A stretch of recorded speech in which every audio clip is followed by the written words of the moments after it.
Today, I'm going to show you how to play Grand Theft Auto 4 on your Apple Silicon Mac, that's M1 through M5, using Parallels Desktop 26, running Windows 11 ARM, and Microsoft's Prism emulator, in other words, the Windows version of Rosetta 2 for Mac. It's going to translate the x86 code to ARM, allowing us to run it through the virtual machine using Parallels. Let's get into how it works. Alright, so before we begin here, I do just want to show you the Mac we're going to be using today. Today we're going to be using the base model M4 Mac Mini, 16GB unified memory, 10 core CPU, 10 core GPU, and we are running macOS Tahoe 26.2, or the latest version of macOS available right now. Alright, so to begin, we're going to go to the Parallels website, where we are going to get a 2-week free trial by simply just entering our email address, hitting the check mark to agree to the terms, and then clicking the blue download button. Once the download's begun, it shouldn't take long to finish. For me, it finished basically instantly. But once it's done downloading, we're going to go to wherever our downloads are saved to, and we're going to open it. We are then going to double click on the Install Parallels Desktop, and then click on the blue Open button. Then we're going to click Allow, and we're going to accept the license agreement, and we are going to decline the customer experience part. It's then going to download all the necessary things it needs to run Parallels Desktop. You're then going to enter your admin password, and then it is going to validate and initialize Parallels Desktop. So once it opens, we're going to enable some permissions. Allow, finish. It is then going to prompt us to download and install Windows 11. All you have to do is click the blue Install Windows button, and it's going to download Windows 11 and set up a virtual machine for you, as well as go through the entire Windows 11 setup automatically. Once Windows 11 is done downloading, we'll be back. While we're waiting, I did just want to mention I do have an Amazon storefront linked down below in the description, where you can check out all the products I use every day and would recommend to you. If you purchase anything from my storefront, I will earn a small commission, and it will go towards fueling my ability to keep creating this content for you guys. I also do have the products used to create this video linked down there as well. You can also now become a member on this channel if you guys would like to support that way. And right now, the main thing I'm doing for members, any tier, is exclusive early access to my brand new series, Apple Facts, where each day we have a fun fact about Apple for the entire year of 2026. Right now, only 4 of those are public, but there's 12 available in total as of now for members. And as I keep creating them, I'm doing them in batches. I'll put them up for members only, and each day one will be released to the public. So if you guys would like early access to literally a year's worth of Apple Facts, click the join button down below and become a member today. Alright, so this is what makes Parallels awesome. Now that Windows 11 has finished downloading, it is going to go through the initial installation, the initial setup, all automatically. We don't have to touch a thing. We just have to leave it, let it do its thing. And once everything is done, it's going to bring us right to the Windows 11 desktop. Absolutely zero input required from the user. It is fantastic.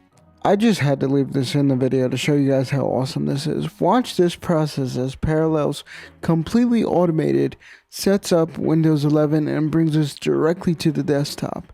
It is just insane. I've sped this up 20x because it did take a little bit, but it's rebooting, it's doing everything. Look, we're at the main Windows setup, and boom, it just completely blows through it, and just like that, we are at the Windows 11 desktop.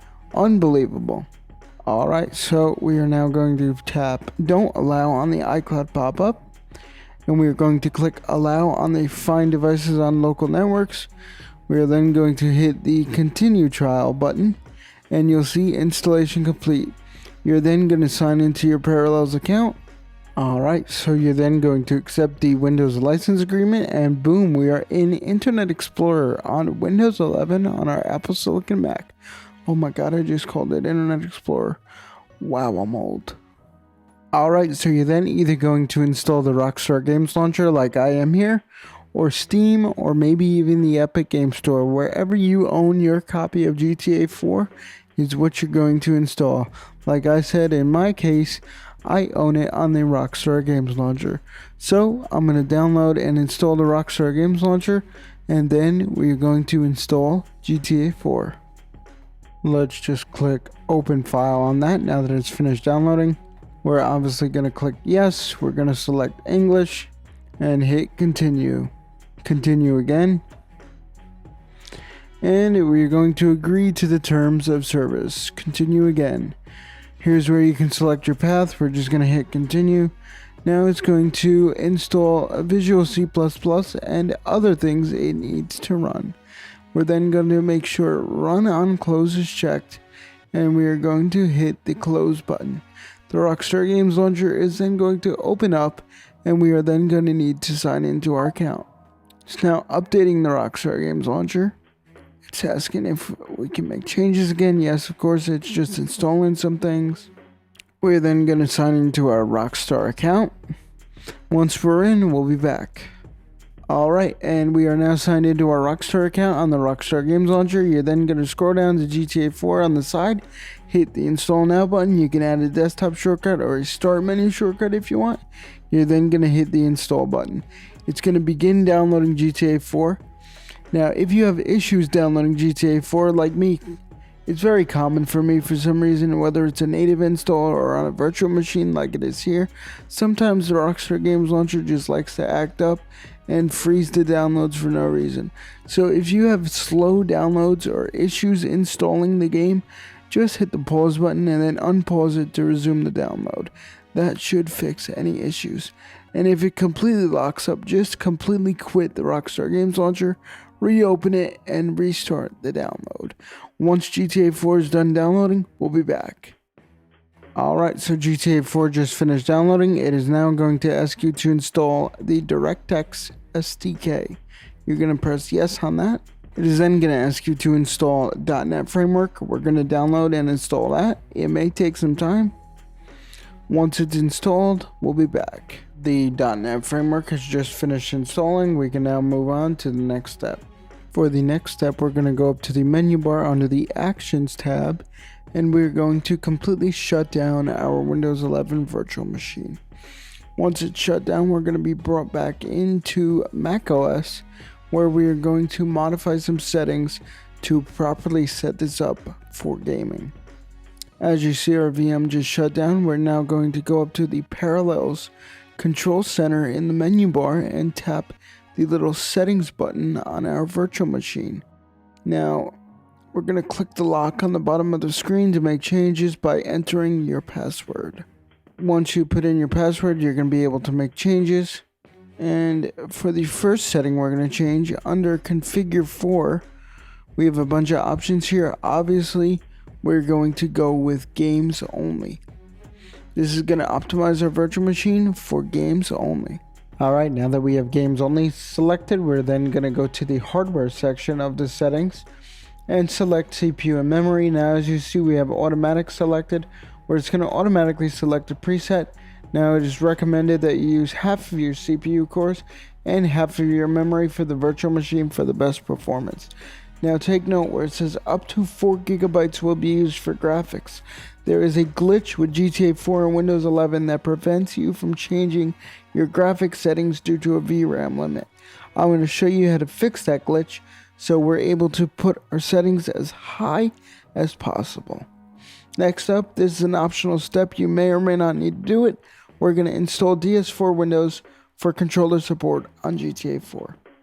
Here we are on the DS4 website where we're going to hit the download button, but first we're going to download the .NET Desktop Runtime x64 installer. And we're just going to go to our downloads folder, double click to open, hit the install button, click yes, and let it install. Now that that's done, we're going to hit close, and we're going to go back to the DS4 website. Back on the DS4 website, we're just going to hit the download button on the latest version of DS4 Windows. Now that it's done downloading, we're going to click Open File, open the DS4 Windows folder, and we're going to have to extract it. So to extract it, just double click on DS4 Windows, click Browse, and choose where you want to extract it. In my case, I'm going Users, Tailor, Documents. Click Extract, and we're done. Now that it's extracted, we're going to double click it and double click on DS4 Windows to open it. It's then going to ask permission to make changes. We're obviously going to click yes. We then need to do step 1, which is installing a driver. The bottom step is optional. You do not need to do it. Just click step 1 to install the driver that is needed. Alright, we're now going to go through the wizard. Just hit next. Click the checkbox, hit next, and click install. Click finish, and we are done. Next, we need to go to the settings pane and click device options. Make sure PlayStation 5 controller support is enabled, as well as PlayStation 4. Once that's enabled, what we're going to do next is make sure that Parallels can see our USB controller. What we need to do is go up to the USB dropdown and make sure we click on our DualSense wireless controller that is connected via USB. I just want to make that clear. Once we click it from the USB dropdown in Parallels, we can hit the start button, and boom, DS4 Windows now recognizes our PS5 controller, and we can use it in GTA 4. Now in the next step, what we're going to do is fix the glitch with Windows 11 and GTA 4, not allowing us to take full advantage of our VRAM. To do that, I'm going to have a command down in the description. You literally just need to copy it. The only thing you need to change is the 4000. Unless you have 16 gigabytes of RAM like me, you can leave it the same. But you're going to want to do a quarter of your max memory as this number. So if it was 16 gigabytes, it would be 4000. If it's 8 gigabytes, it would be 2000, and so on. You're just going to want a quarter of your max memory in megabytes. Once you have that number, you're going to go to the Rockstar Games launcher. You're going to click the 3 dots. You're going to click Settings, and you're going to scroll down until you see Launch Arguments. Now, in the Launch Arguments field, you're literally just going to paste what I have down in the description. The only thing you need to change, like I said, is a quarter of your max memory, but instead of in gigabytes, in megabytes. Once you paste it, you can literally hit the play button. Now we have controller support. We have the memory limit glitch fixed. This is incredible. It's time to play. It's going to boot up here. I'll see you guys in the game.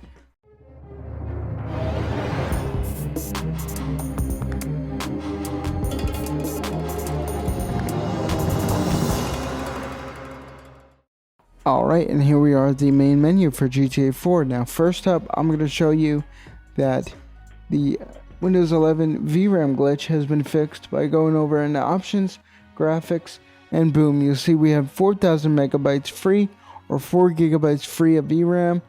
Now for the best settings, I find that all medium is perfect for a solid 60 FPS on this base model M4, aspect ratio 16:9, resolution 1080p, view distance 25, detail distance 25, vehicle density 25, definition off, and VSync on. Those are the best settings for a stable 60 FPS on this base model M4. Let's load in here and I'll show you guys some gameplay. And yeah guys, that's going to wrap it up for how to play Grand Theft Auto 4 on your Apple Silicon Mac M1 through M5. We went over how to install Parallels 26, how to install Windows 11 using Parallels 26, how to install DS4 Windows for controller support in GTA 4, and how to fix the Windows 11 GTA 4 VRAM bug. Now, using Parallels, you get much more FPS over Crossover. If you guys want to see the video where I play GTA 4 on a Mac using Crossover, it'll be down in the description. Also, I'll have everything you will need to do this process down in the description as well. Links for everything will be down in the description. Also, as I mentioned before, I do have an Amazon storefront. If you guys would like to purchase the products used to make this video, or the products I use every day and would recommend to you, Check the link down in the description, it'll take you to Amazon. Anything you purchase, I will earn a small commission from, but it will not cost you anything extra. And also, like I said before, if you guys would like to become a member, you will get early access to my Apple Facts series, where I'll be doing 365 fun facts about Apple every day for the entire year of 2026. So click the join button down below. Any tier will get you early access to those shorts as they become available. And with that, I hope you guys enjoyed the video. I hope you learned something, and I'll see you guys in the next one.